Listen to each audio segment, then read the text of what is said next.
Assalamualaikum warahmatullahi wabarakatuh. Alhamdulillahirabbil alamin wassalatu wassalamu ala asyrofil anbiya'i wal mursalin sayyidina wa maulana Muhammadin sallallahu alaihi wasallam. Yang terhormat kepada Abi Hanif dan Umida selaku pengasuh pesantren Super Kamil Riban Fida, dan yang saya hormati jajaran Dewan Bapak Ibu Guru serta para pengurus Fida, dan untuk Mr. Afif selaku pengampu hafal Quran hadis, dan tidak lupa juga untuk kedua orang tua saya yang sedang berada di rumah dan teman-teman yang saya banggakan. Saya Caca dari kelas 12. Di sini saya akan mempresentasikan peta imajinasi saya yang telah saya buat dalam rangka ujian PAS. Nah, di sini kita membahas tentang kebenaran Al-Qur'an yang berlaku sepanjang zaman. Nah, Al-Qur'an ini diturunkan secara berangsur-angsur dalam waktu 23 tahun. Nah, pertama kali itu diwahyukan di Gua Hiro, tepatnya di kota Mekah, sebagai tanda kerasulan Nabi Muhammad SAW.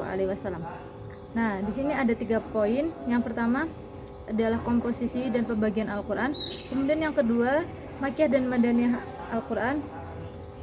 Dan yang terakhir adalah lafaz basmalah di dalam Al-Quran. Oke, yang pertama komposisi dan pembagian Al-Quran. Nah, Al-Quran ini terdiri dari 114 ayat dan 30 juz dan 6.236 ayat menurut riwayat Imam Hafs, dan 6.260 ayat menurut riwayat Adur, dan 6.214 ayat menurut Warsh. Tetapi telah ditetapkan sebanyak 6.666 pada bab sebelumnya atau yang mudah diucapkan. Nah, kemudian di sini ada surat Makkiyah dan surat Madaniyah. Nah, para ulama ini mengategorikan ayat yang diterima sebelum hijrah itu adalah surat Makkiyah, disebut surat Makkiyah. Nah, kalau yang diwahyukan sesudah hijrah itu dinamakan surat Madaniyah. Di sini terdapat ciri-ciri dari surat Makkiyah yaitu surat-suratnya pendek dan ayat-ayatnya pendek, dan di sini membahas prinsip keimanan dan prinsip akhlak. Nah, di dalam ciri-ciri surat Makkiyah ini terdapat kata kalah yang terulang sebanyak 33 kali dan memuat kisah Nabi Adam alaihissalam dan iblis. Contohnya adalah surat An-Nas, surat Al-Falaq, kecuali surat Al-Baqarah dan Ali Imran.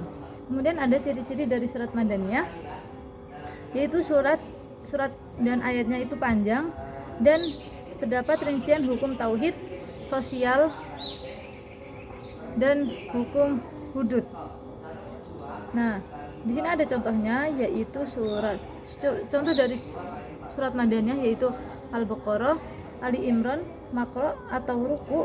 Nah, Makro ini adalah pembahasan di dalam Al-Quran yang ditandai dengan huruf ain di sisi kiri atau sebelah kanan Al-Quran.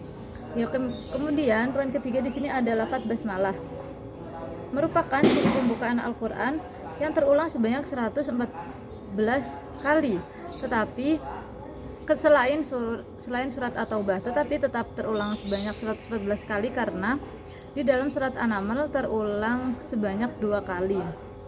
Nah, kemudian di sini ada istilah-istilah atau kitab-kitab kamus yang terkenal, yaitu salah satunya kitab Al-Mu'jam karya Syekh Muhammad Fuad Abdul Baqi.